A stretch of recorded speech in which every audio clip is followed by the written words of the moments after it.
అసెంబ్లీలో జరుగుతున్న పీఏసీ సమావేశం నుంచి వాకౌట్ చేశారు గులాబీ నేతలు. పీఏసీ ఎన్నిక స్వామికంగా చేశారని నిరసిస్తూ వాకౌట్ అయ్యారు కారు పార్టీ లీడర్స్.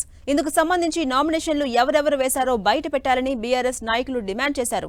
మాజీ మంత్రి హరీష్ రావు, గంగుల కమలాకర్, ప్రశాంత్ రెడ్డిల పేర్లనే బీఆర్ఎస్ ప్రతిపాదిస్తే అరికపూడి గాంధీ పేరు ఎలా వచ్చిందో చెప్పాలని ప్రశ్నించారు గులాబీ పార్టీ లీడర్లు.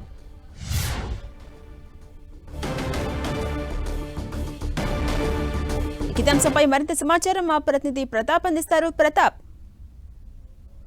రోజు అసెంబ్లీ కమిటీ హాల్లో మొట్టమొదటి పీఏసీ సమావేశం జరిగింది. ఈ సమావేశానికి సంబంధించి చైర్మన్ అరికపూడి గాంధీతో పాటు మిగతా నేతలంతా కూడా సభ్యులుగా ఉన్న సభ్యులందరూ కూడా హాజరు కావడం జరిగింది. మొత్తం 13 మంది సభ్యులు కూడా హాజరు కావడం. ఈ సమావేశానికి స్పీకర్ గడ్డం ప్రసాద్ కుమార్ గాని, ఎల్ఓపి మినిస్టర్ శ్రీధర్ బాబు, మండలి చైర్మన్ కూడా హాజరు కావడం జరిగింది. అయితే ప్రధానంగా ఈ అంశానికి సంబంధించి స్టార్టింగ్ లోనే బీఆర్ఎస్ సంబంధించిన సభ్యులు అయితే దీనికి సంబంధించి తీవ్రంగా అపోజ్ చేశారు. అసలు పీఏసీ కమిటీ అనేది సాంకేతి లేదు, ఇది అప్రజాస్వామికంగా ఏర్పడింది, దీన్ని గుర్తించాల్సిన అవసరం లేదంటూ కూడా దీనికి సంబంధించి కూడా లేవనెత్తిన అంశం అయితే ఉంది. ప్రధానంగా దీనికి ఎట్లా ఏ విధంగా అరికపూడి గాంధీకి సంబంధించిన నామినేషన్ ఎట్లా వచ్చిందో బయట పెట్టాలి, అసలు ఎవరో నామినేషన్ వేశారు, పీఎస్సీ చైర్మన్ కోసం ఎవరో నామినేషన్ వేశారో బయట పెట్టాలని చెప్పేసి దీనికి గట్టిగా పట్టుపట్టారు. దీనికి ప్రధానంగా అసలు ఆఖరి రోజు అసెంబ్లీ సమావేశాలు మొన్న జరిగిన ఆఖరి రోజు సమావేశం సందర్భంగా స్పీకర్ నోటిఫికేషన్ జారీ చేసినప్పుడు కేవలం 12 గంటల నుంచి 2 గంటల వరకు, అంటే కేవలం 2 గంటలు మాత్రమే సమయం ఇచ్చారు నామినేషన్లు వేయడానికి కోసం. ఆ నామినేషన్లు వేయడానికి కూడా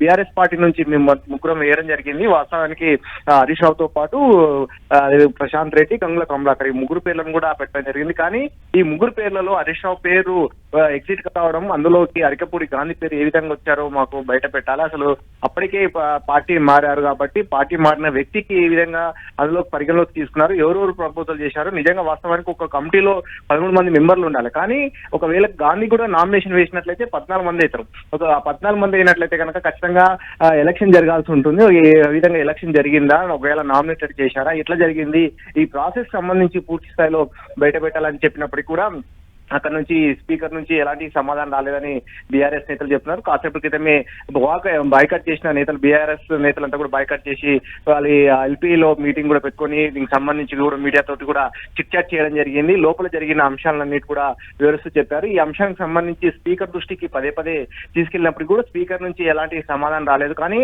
ఎల్ఓపి మినిస్టర్ గా ఉన్న శ్రీధర్ బాబు మాత్రమే మేమంతా రూల్ ప్రకారమే చేశామని చెప్తున్నారు. ఆయన గతంలో 2019లో అంటే 2018 చివరిలో జరిగిన అసెంబ్లీ ఎన్నికల సమావేశం సందర్భంగా తర్వాత కాంగ్రెస్ పార్టీకి ఇవ్వకుండా ఎంఐఎంకి ఏ విధంగా ఇచ్చారని క్వశ్చన్ చేసినప్పుడు కూడా దాన్ని కూడా మేము నివృత్తి చేయడం జరిగింది. అప్పుడు కాంగ్రెస్ పార్టీకి సంబంధించిన ఒక వర్గం అంతా కూడా దాదాపు 12 మంది ఎమ్మెల్యేలు అంతా కూడా టీఆర్ఎస్ లో విలీనం కావడం జరిగింది. కాబట్టి ఆ విలీనం తర్వాత కాంగ్రెస్ పార్టీకి కేవలం 6 మంది మంత్రి సభ్యులు మాత్రమే, 6 మంది ఎమ్మెల్యేలు మాత్రమే సభ్యులు ఉన్నారు. ఎంఐఎం కు 7 మంది సభ్యులు ఉండడంతో అప్పుడున్న సిచ్యువేషన్ లో అసెంబ్లీలో లార్జెస్ట్ పార్టీ, అపోజిషన్ సంబంధించిన లార్జెస్ట్ పార్టీ ఎంఐఎం కాబట్టి అందులో భాగంగానే అక్బరుద్దీన్ ఓవైసీకి అవకాశం కల్పించడం జరిగింది.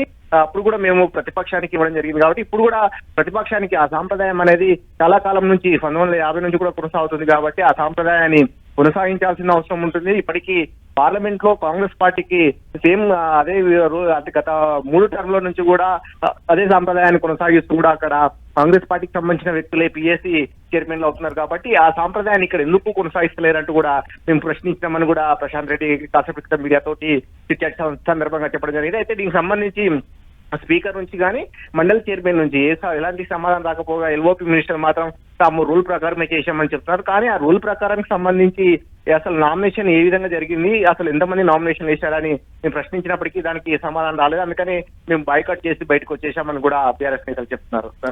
Right, thank you Pratap.